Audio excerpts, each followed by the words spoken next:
मेवाडचे 13वे राजपूत राजा महाराणा प्रताप त्यांच्या अदम्य धैर्याची आणि संघर्षाची माहिती या विशेष विश्लेषणात पाहूया.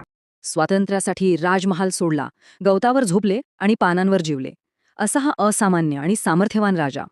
आता 1540 मध्ये कुंभलगड येथे जन्मलेले प्रताप अनेक आव्हाने पार करून 1572 मध्ये मेवाडच्या सिंहासनावर विराजमान झाले.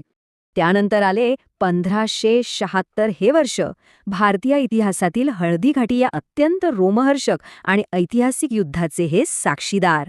राजा मानसिंग यांच्या विशाल मुघल सेनेसमोर हार न मानता प्रताप यांनी अत्यंत हुशारीने स्वतःची युद्धनीतीच बदलली. त्यांनी छापामार युद्धाची रणनीती अवलंबी. याच तंत्रामुळे मुठभर सैन्यासह मोठ्या शत्रूचा यशस्वी सामना करणं शक्य झाले. आयुष्यभर प्रचंड संघर्ष केला, पण महाराणा प्रताप यांनी सम्राट अकबराचे वर्चस्व आणि अधीनता कधीही स्वीकारली नाही. जोपर्यंत मेवाड स्वतंत्र होत नाही तोपर्यंत मी खडतर जीवनच जगेन, ही त्यांची प्रतिज्ञा खरोखरच अंगावर काटा आणणारी होती. या कठीण काळात जंगलात त्यांना 2 प्रमुख साथीदार मिळाले.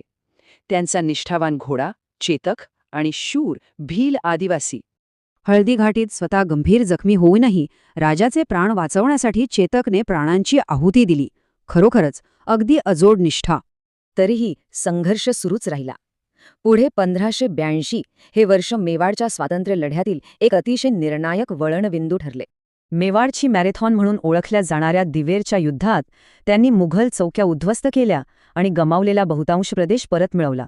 1540 मधील जन्मापासून ते 1597च्या निधनापर्यंतचा हा संपूर्ण प्रवास पाहिला तर तो अफाट संघर्षाचा आणि शौर्याचा होता. त्यामुळेच आज महाराणा प्रताप हे अटूट देशभक्ती, अढळ आत्मसन्मान आणि सार्वभौमत्वाच्या रक्षणाचे सर्वोच्च ऐतिहासिक प्रतीक मानले जातात.